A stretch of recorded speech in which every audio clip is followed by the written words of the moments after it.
day number. Hey guys, hey.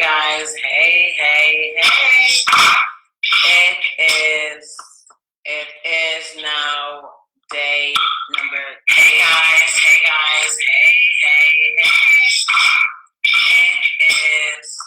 It is now day number. Hey guys. Sorry about that. Hold on. I'm so sorry. Oh my God. Sorry, Camila. Hi. I was trying to do my YouTube, but it's not working. So I'm gonna have to just really leave YouTube for now and then come back to that later on. I am hoping that a number of you join me here tonight. Hi, Ellis. Hi, Els. Hi, Glenford. I'm gonna spill the beans on number 2. Oh, this is number 2, girls. You gotta get some wine for those of us who drink a little bit of red wine. My corkscrew is not working, so I can't have any wine tonight. But for those of us who remember what I did last on a couple nights ago, I really talked about my relationship, and I'm spilling the beans. And I think it's so fundamentally important when people are in relationships, that we treat each other well, because you don't know what will happen at the end, especially when people are authors. You gotta be so careful. God doesn't do miracles. Hold on, just guys. to show off. Sometimes you gotta be so careful. But I'm here sharing what happened in my relationship. I'm not gonna go into all the details, but I'm gonna give you the nitty-gritty. So I think it's so important that when we're in relationship, I read something on Facebook and I shared it, and it was so fundamental for me. And it touched something in me yesterday, and it literally said that when somebody loves you, when love is real, it doesn't lie, it doesn't cheat, it doesn't pretend, it doesn't hurt you or make you feel unwanted. And I think when I saw that yesterday, it really hit me somewhere. I went back and I literally clicked on the link and I read it through, and I was like, oh my God, I was not in love with this man, and that's what it is. Now, I'm going to give you 5 quick tips about what love is before I go into number 2, which was my dignity on the floor. Number 2 is true love is healthy communication. I mean, I don't need to go into that. It really means that communication is healthy, that you can talk to your partner, that you can have a banter, that everything is not a fight and an attack on somebody's personality, or you're not attacking them, or you're not attacking him, or she's not attacking you. Healthy relationships mean that you can communicate, and communication is fundamental when you are in a relationship. So if you're in a relationship right now and you cannot communicate with your partner, then it is essential that you start questioning yourself if any of this is making any sense for you. The second point about a healthy relationship is that you have to be the right person in order to find the right person. Better getting into a new relationship, before getting into any new relationship, I really think that it's important to do an audit to understand what your needs are. And if you don't know what they are, then you have to understand that you're going to pick up the wrong thing. You are not a victim, right? You have control over your life and the people with whom you come into contact with. And sometimes we lie to ourselves about needing sympathy or pity from others, but this is a very unhealthy attitude. So I'm going to go into my stuff. And you have to live in purpose. Living a full and meaningful life means that being with the right person in your life to love you, right?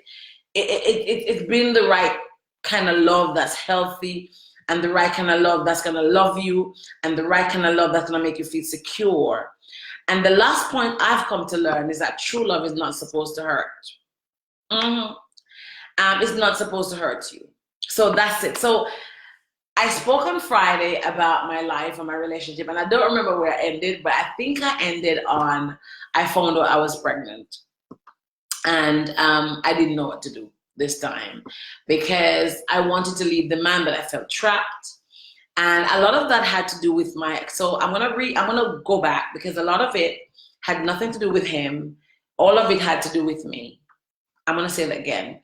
And you probably saw me share a post recently where I said sometimes I have to stop and admit that the problem is me. You probably saw that post. It was a very handsome, sexy black guy. Oh my God, he made my mouth drool. Oh, he was fine. But he said, and the guy is nice, he said, I'm fixing me because sometimes I'm the problem. And a lot of us in relationships cannot stop to reflect and stop to have that conversation and stop to have that honesty that sometimes in a relationship, we are the problem. And the reason my ex was able to handle me the way he did was because I made it permissible, because I was the problem, because I had low self-esteem, because I had low self-worth, because I needed love and never got it growing up. And so I didn't understand what love from a man should look like, because the first man who was meant to show me how a man should treat me had abused me. So I had grown up thinking if he doesn't treat me a particular way, he didn't love me. How many of us have ever heard that? Well, I can put my hand up. And I felt like, well, although we kept breaking up and we kept going back together, he loved me. He did. That was my ideology. That was my concept of love, because I never had an example around me. And when I sit down and think about me around me, for a few years now I've been looking at it, and even now, and this is not in entirety, but most of the people around me, not all of them, who are said to be in love, I can't see a healthy version of what love looked like. Now I know what it shouldn't look like. But in my circle, there are very few people who are in relationships that are healthy and that look healthy. And for those few people, I lift my hats to them and their hands to them, because it takes 20 odd years. It's not an overnight fix. But what does love really look like to some of us? Because most of us as women and men go into relationships wanting love, but we don't know what it should look like. And that was me. So I'm with this man, I'm pregnant, next baby number 2. And now I cannot leave him, because one of the first things that he did was tell me that he could take his child and go to Africa. I'd never been to Africa at that time. And he was from Nigeria in particular, and I wouldn't know where to look. And I'm telling you something, I stayed in that relationship for a long time out of the sex was amazing. Like, it was like a medicine that kept on giving. It was good. But I also had fear. Fear for my child. Fear for if he were to take my child like he threatened to do a number of times, how would I find him? And that was a fear I had. But let's go back to, so we went to Primark. That's where I left. I remember it now. And I picked up all of these shopping. I picked up, dresses that were baggy enough to hold my belly. And I picked up, just stuff that I needed for pregnancy. And when I walked towards the cashier, mark you, Primark is one of the cheapest places to shop in the United Kingdom. Chardonnay is a bit like going to Walmart, right? Or the dollar shop. And the man stood at the beginning of the line, and he never went to the tills with me. And I was angry. But I told you that as well. I told you that I went to his house. After that, his father had died. And I was just in time to see him opening the door to put a woman in the car. 7 a.m. I was on my way to work, big pregnant with my son. And I remember standing there, and he did not even talk to me. He did not even acknowledge me.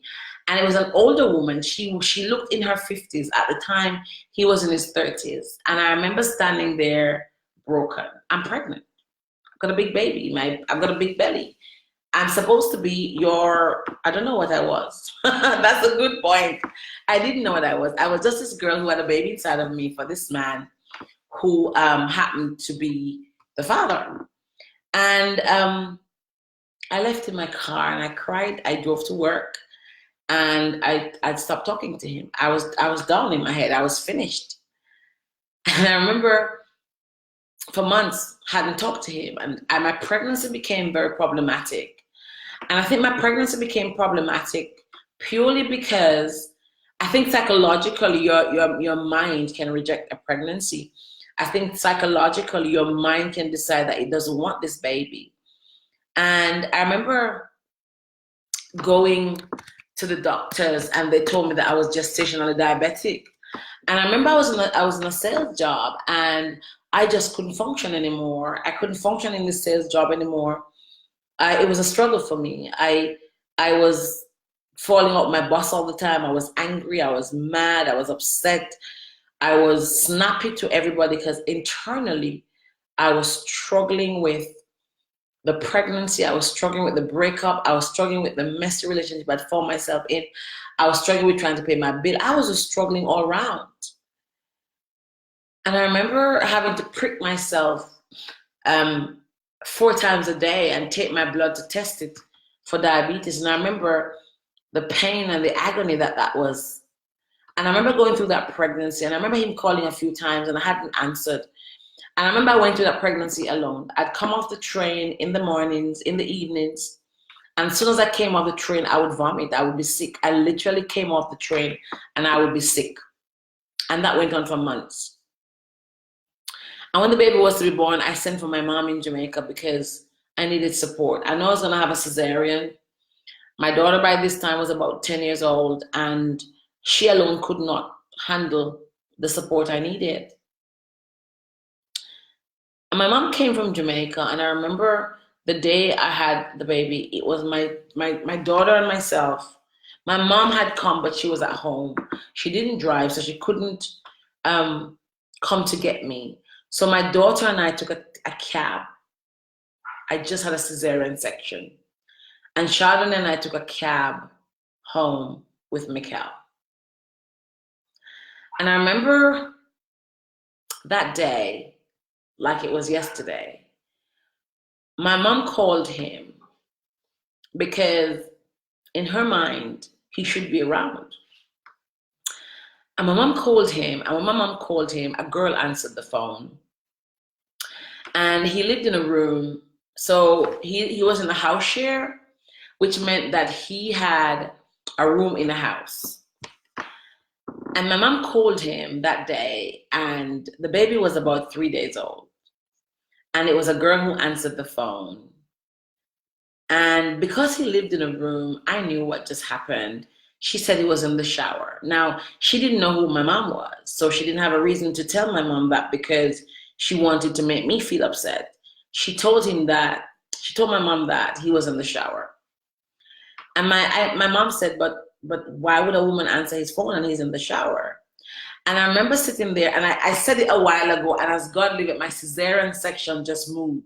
Literally, I felt a pull in my, as at this moment, I could feel the same feeling that my cesarean did. I was about to say my cesarean section jolted. It almost did a contraction. And I remember thinking, oh my God, this man is wicked. And it turned out it was his girlfriend. It was his girlfriend. He had a girlfriend in the house. Whatever had just happened. And I assumed they had made love. And he was having a shower. And I think the next day he came round and he went to Peacock's. I'd never forget that store. Peacock's, the store called Peacock's, was near to where we lived, and he didn't see the baby, didn't know what the baby looked like, and he came bearing a few gifts. It was about 5 items. I'll never forget that. And the man came, and I don't know, I think when you have a baby as a woman, you are so emotional. That's my excuse anyway. That's what happened to me. You're so emotional, or probably I'm just emotional. And before you know it, he lingered around. He came a few times and he lingered. And the next thing I know, don't ask me how we're talking about getting married. You must think I'm mad. I know. But my mom had sat me down and she said that, you have a baby now, you have a son, you've been a single mother already, it doesn't look good. And she sat us down and she talked to us both. And we came to the agreement that we're going to get married. It was the right thing to do. It felt right. It made sense. Well, little did I know that marriage was not real. And I had just had the baby. And the very night after, the night after I came from the hospital, the baby's going to be 4 days old. I left to go to the store. I had to go to the store. I had to drive. I shouldn't be driving, but I had to drive. And I drove to Argos to go and buy my son a car seat because I hadn't bought one. I don't even know why I didn't buy one. I just didn't. And sorry, on my way back, my daughter called me crying and she was hysterical. I'm like, what's happening?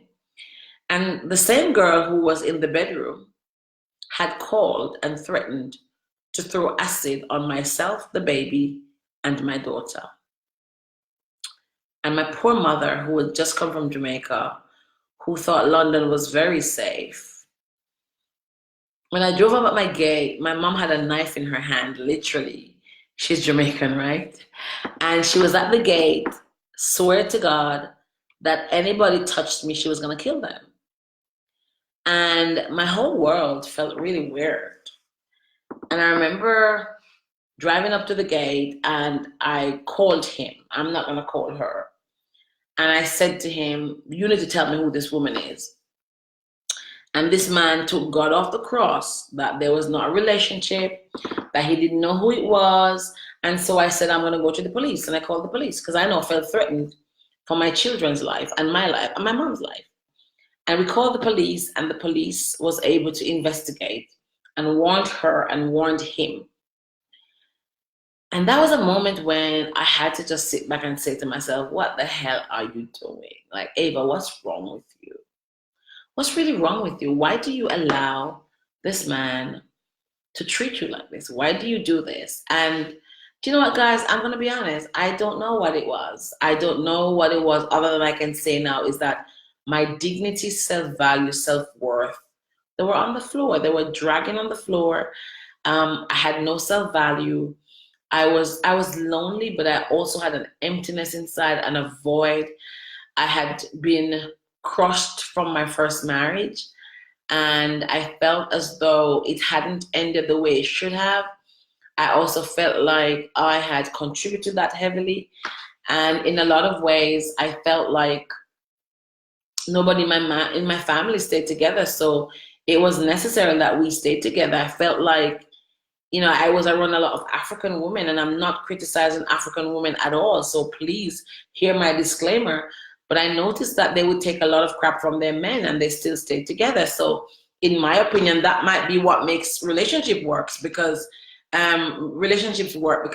my previous one hadn't worked, and I probably didn't give it enough fight. And I started believing that in order for you to be in a relationship that was healthy, you had to keep forgiving and letting go of the crap and keep building and keep forgetting and keep starting again, and all the tumultuous things, you had to just let them go and keep scratching over. But after a while, going back to the same person who kept doing all those things, it became very hard. And I remember by this time, I said to him, look, if you only want your papers, if you only marry me to get your green card, then let's not get married. Let's just use your son, because you know have a child, you don't have to marry. He said, nope. That's not why I love you and I want this to work. And he was sure. And I don't know if I was romanticizing about marriage, or I think I was so hormonal. I think the thought of marriage sounded amazing. I was excited about it, but it didn't feel right. I was excited about it. And I have a friend, and she said to me, Ava, don't do this. And I was like, again, my friend warned me, Ava, don't do this. And I said, okay. And I didn't want to do it. I genuinely didn't want to do it. He was working at the time, and I remember when I was to get my wedding dress, it was going to be a small little wedding at the registry office, my mom and a few friends. And I remember something about the planning of the wedding just had me at, this doesn't feel right. And you know what, in hindsight, I should have listened to myself. And I remember going around, I'm in pain, I'm walking around, I'm looking for his suit, and I'm thinking, but when you're getting married, you don't look for your husband's suit, he does with his friend. And I was looking for his suit and my dress, and I was doing all the arrangements, all the things, and he claimed to have been at work. By this time, the wedding was planned, the date was planned, everything was paid for, and I found out he lied to me that he was working. He wasn't working, he'd lost his job. Did you hear that? And I was torn between, what do you do now? Do you stay? Do you go? What is this meant to mean? I mean, what's going on here? Is this sensible? Why am I stuck in these bad relationships? Why am I stuck in these bad places? Why can't I just come out of this kind of space? What kind of energy is this? And I remember literally asking God, God, please help me get out of this. And I stood there and I just said to myself, why can't I leave? Why can't I leave this place? And I remember going to the registry office with him to register the wedding. And I remember it was so, that's a lie, that's a lie, that's a lie. That is a lie. We're gonna get married. And the night before the wedding, we're still going through the wedding. The night before the wedding, he slept at his place, his room. He always kept a room. And I should have seen that as a sign, right? A man who always keeps a room is a sign. And he gave me some explanation. He's African. In his culture, you know, he doesn't live in a woman's house and all that cultural bullshit. And I believed it because I didn't know any better, so I believed it. I believed the cultural crap. And he's an African man. It's not traditional for him to live in a woman's house, and it made sense for me. In hindsight, I wish I knew and understood that, right? And the night before the wedding, I could not get him on the phone. Do you want to hear this? Oh my God. The man was busy. I came to learn later, banging the same girl. Didn't know the night before. I learned it later. He was on the phone with her, and later on ended up banging the you know, that B was it's on my tongue, okay? He was banging his woman because she was really his woman. I've come to find out I was not his woman. I was his currency. I was his visa option. My son and I were his currencies. And the day of the wedding, I was very late. I didn't want to go. And I felt like, and this is going to sound weird, you all, I felt like a spirit dragged me to that wedding. No joke. I didn't want to go. And I'll tell you why I felt like it was a spirit. In this relationship, in whatever it was, I had a very weird relationship with this man. There were some days I could not even stomach him. Like literally, he made me feel, there was a repulsion. And there were other days I wanted him, love him, want him. I wanted to feel him in my veins. I couldn't take, but it was confusing for me. It was so confusing for me. It was a very confusing relationship. And it's now that I'm much more awakened, I can tell you there was a spiritual warfare in that relationship. That a lot of that relationship was not normal. It was not. It could not be normal the way it was. And I remember I felt like something dragged me to the wedding. I didn't want to go. And I sat in the registry office where we needed to pay for the license. And I remember the license was like 5 point something at the time. And this was a sign that made me want to walk out of the and not do this marriage properly now. Like, I'm sure I don't want to do this. And even in that moment, I was sure I did not want to do it. I'm in the registry office, and we're meant to take out our monies. We're a couple, we're getting married. This should have been the moment I had gotten up. And ladies, I'm telling you this, you might not come across the same experience, but please listen to this. And men as well. And the registrar asked us for our fee.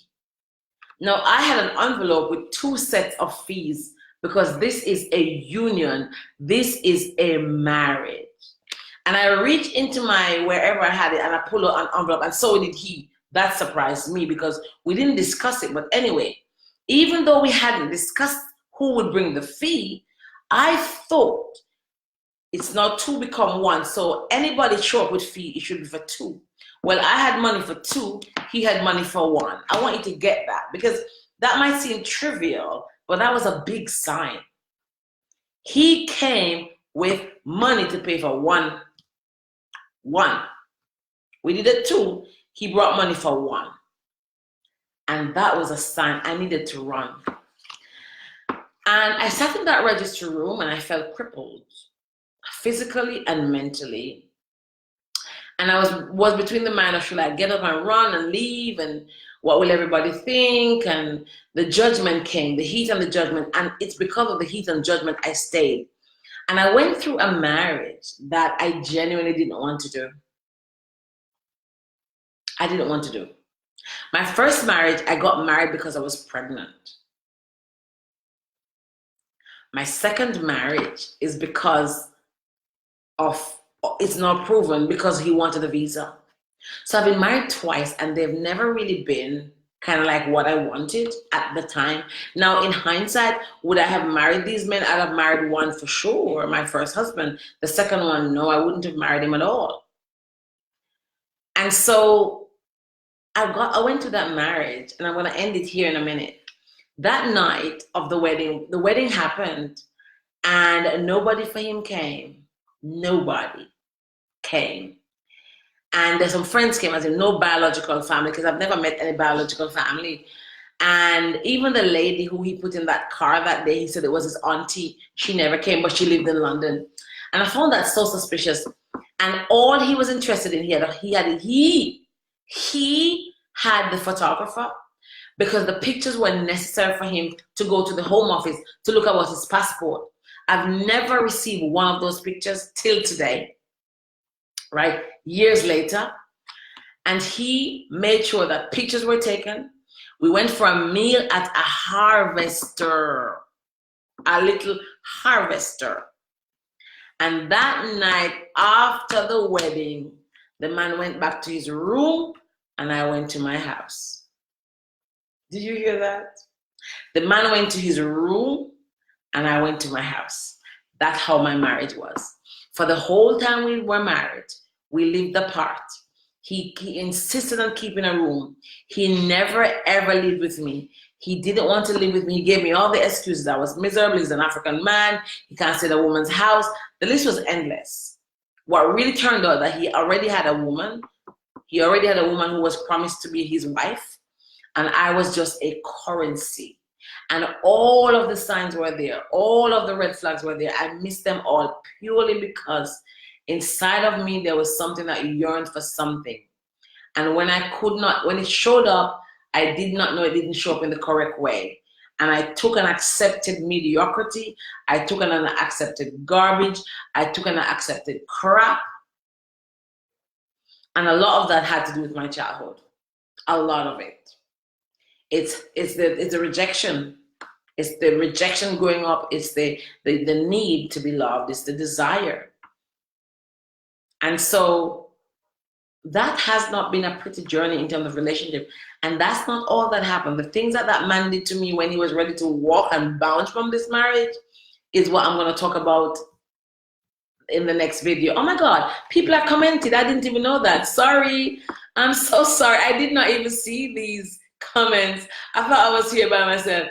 I shared the live, Chardonnay. You said, oh, you shared it. Love has always looked like abuse to me. You know something, Chardonnay? I can relate to that, baby. I can relate to that as well. Love has always looked like abuse to me too. Yeah. Until recently, it doesn't look that way anymore. And I think it's always looked like abuse. I didn't know that you guys were commenting. I'm so sorry. And so Audrey says, how old were you? I was 30. My son is 8. So in this relationship, if that's what you're talking, I was 36, probably. I was about 36, yeah. 35, 36. It was parasitic. It was very parasitic, Chardonnay. And it was so parasitic that, but here's the thing about parasitic relationships, right? The more parasitic it is, the deeper you get. Can anybody understand that? The more parasitic it is, the deeper you get into it. And when you get so deep inside of it, they pull you in so hard, so far, so deep, that you have like a cobweb around you and you don't know how to come out. And people looked at me at that time and I was so strong and they're like, hey, why don't you just leave? And it's hard to leave. It's hard to leave when you have a child who you feel guilty because you already have a child on your own. You feel guilty because you feel like it's your fault. I blamed myself for the failure of my 2 relationships. I felt like there was something about me that made a man cannot stay. Can you just understand that? I felt that there was something about me because I came from this little background, this little poverty, that my family lived in a little shack. It was me, right? I felt that it was always my fault. It was me. It was me that wasn't showing up properly. in a relationship. And I felt that. I felt like it was me.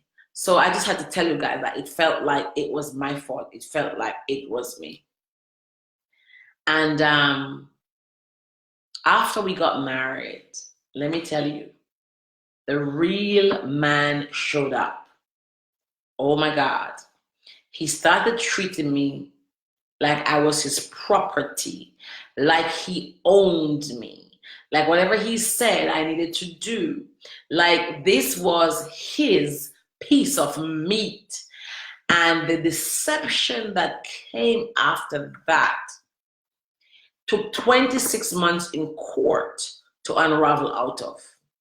And even today, as I sit here doing this video, he still has a hold over me, although I deal with that now, where I can't leave the United Kingdom. I have to stay within England, Scotland, Wales, Northern Ireland, or London. But that's only for a while. And I'll tell you more about day 3. I'll go into some more details and really share with you guys the trauma that that man has caused me, the loss that that man has caused me, the journey, the nights of running with my children on my hip, the police interrogation, the court cases, the allegations, you name it, man. I've been there, man. Like, I've been there. I got found guilty of harassment of this man. This man said I raped him. I've been there. I've been there. I went to court, criminal court, sitting in the docks and being found guilty of something I hadn't done. And I can tell you I didn't do it. And it was open court and everybody was there. And I'm speaking. I'm in the Financial Times, you guys. This is the period when I'm in the FT, like 2016 or whatever it was, and 15, and I'm in court, and I'm in the court in my local area where anybody could have seen me. And I'm embarrassed, and I'm just looking around like I'm careful, like I don't want anybody to see me because this is embarrassing, y'all. And I've been tried with petty theft and petty thieves, and yeah, I've been tried with people who are committing rapes, and I'm sitting there with among these people who are committing rapes and thieves and robbery, and yeah, I'm there. I'm like there.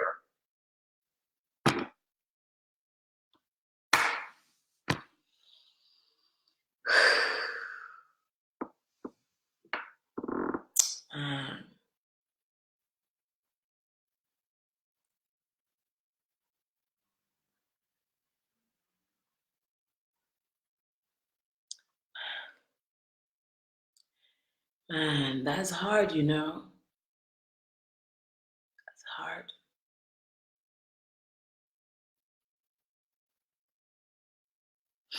It's hard.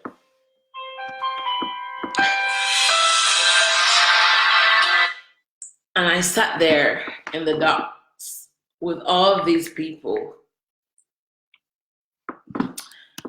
All of these people who I didn't deserve to be amongst. I didn't deserve to be among these people. And this is how your past and your trauma can follow you. I'm sorry. One second, guys. Let me just take this call. Quick, I just take this call on. And I sat there among all these people. And I remember feeling very embarrassed. And I remember feeling very embarrassed, very hurt, very insignificant, very challenged.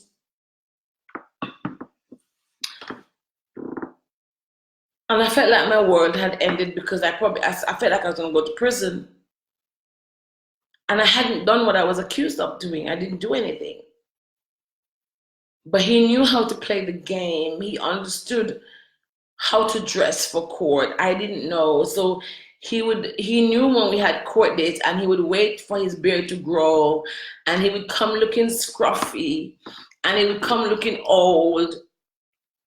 And I would be dressed up to go to court. And I remember one court case, the judge said, Dr. Brown, you are an international speaker, you're an author, you're well learned, and poor Mr. So-and-so, and he's been demasculated, and I had no clue how to play the system. Because if I knew how to play the system, I would have played it. And if I knew how to play the system, I wouldn't have gone through some of the things I've gone through with this man. And I stood there and I just couldn't get it. And I remember, I'll tell you what happened, but we had a quarrel, and I'm not going to go into the whole details, but we had a quarrel over childcare. And check this, the year he walked out on us, right? We're not going to go into all the other details. The year he walked out on me and the children was the year I was in the Financial Times, or the year my book was launched, was the year when my life was just getting on track in this personal development space. And I remember the man and I, it was October 2014. We were talking about having another baby. We were talking about moving in together because he still hadn't moved.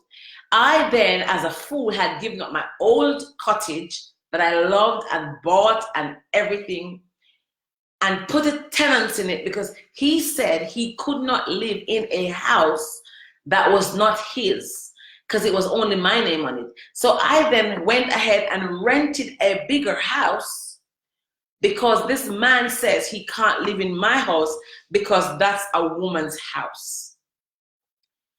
And the day when we were meant to sign the contract, he took my son for the day. I was working and my son had no nursery.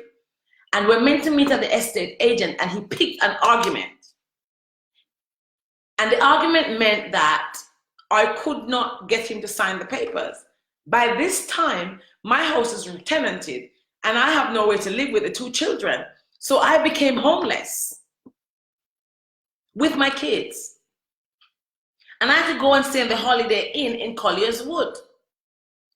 And the estate agent called me and said, they are so sorry, but Mr. So-and-so, who's my husband, said, if anybody, so listen to me, he didn't just not sign my paper to get the house, he went and called the estate agent because I'd given him the documents, so he knew who they were, and told them, check this, that if anybody called pretending to be my husband, it's a lie, it's not him.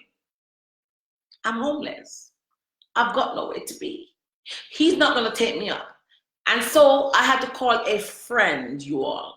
And my friend had to step in and pretended to be my husband because he didn't want to see me and the kids on the street. That's how I got the house. And before I got the house, I had to be in a hotel. And guess who shows up at the hotel? He did. Wanting to look for his son. By law, I can't stop him. Anyway, I got the house and I moved into the house. And God is a God of justice. Within 2 weeks of me being in the house, he was homeless. And he came and said, can I live? Can I move in? And I said, no. I started getting my strength. I said, no. I started getting my strength because now, no, like how many more proof do you need, Ava? Come on. What more does he need to do for you to see that what more do you need? So I started having this relationship with this man where I don't trust him. I know he's wicked. I know he's not for me, but I'm not leaving him. Can you understand that? I don't think you understand that. I don't trust him. I'm not leaving him. But I don't want to be with him either. It was a complex one. And I remember being in the house and he would come, it was a big house, and it was a big enough house, and he would come and he would stay and he would come, and whenever he got what he wanted, I learned now in hindsight, so he would make love to you, feel happy, excited, he would do the little blah, blah, blah, whatever. But whenever he got what he wanted, he would leave in a quarrel. He would choose a quarrel.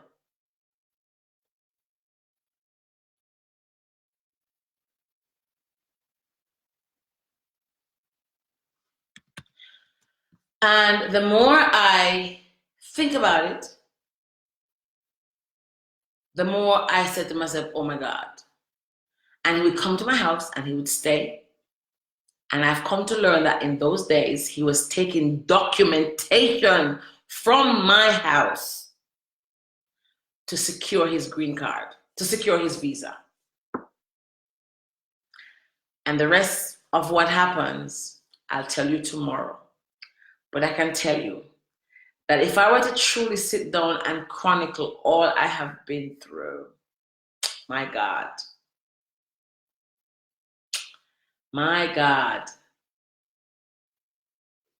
there are not many people I know who have gone through the things I've gone through. There are not many. As a matter of fact, I know no one. But I'm standing. I am standing. I'm in my right mind. I can now see within relationships what I don't want. I can now see where I was codependent.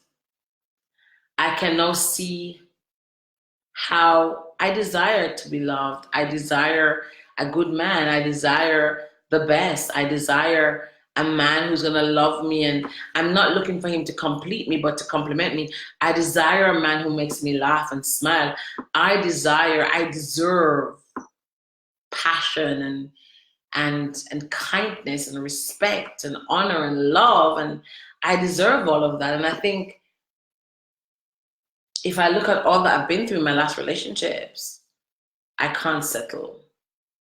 I just can't. And you can't go through these things and they don't damage your self-esteem and your self-worth and your self-love and your self-everything.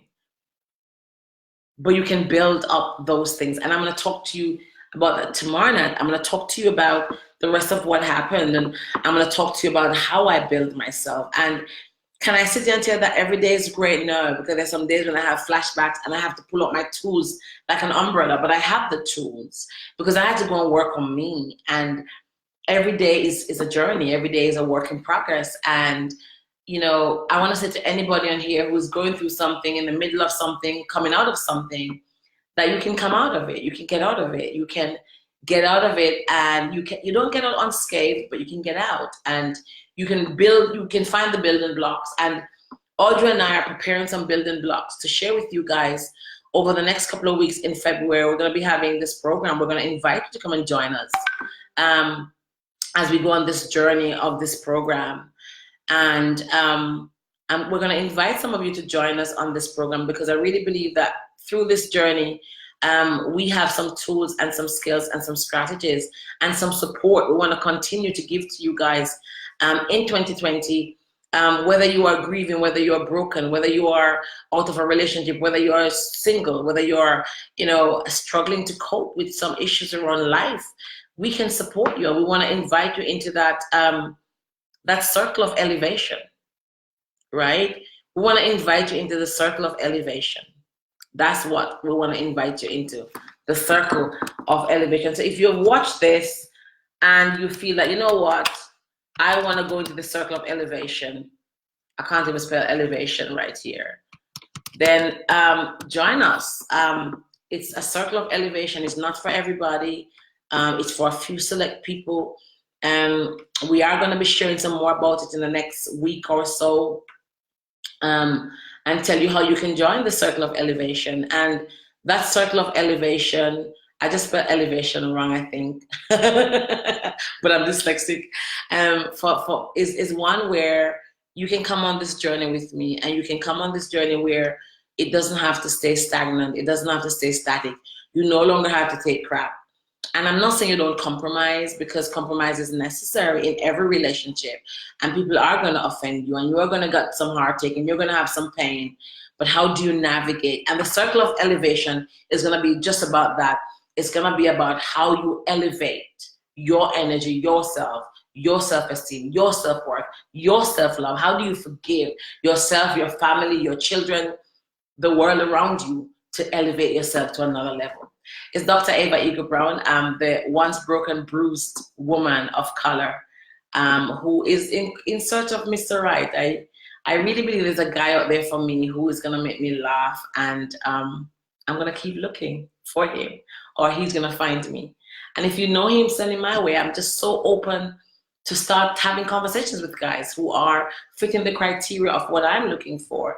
And it doesn't mean that I'm gonna find him in whoever I talk to now, but I think the more I examine, I chat, I question, I interact with those who are not the correct one, the right one will show up. God bless you, good night, and I speak to you soon.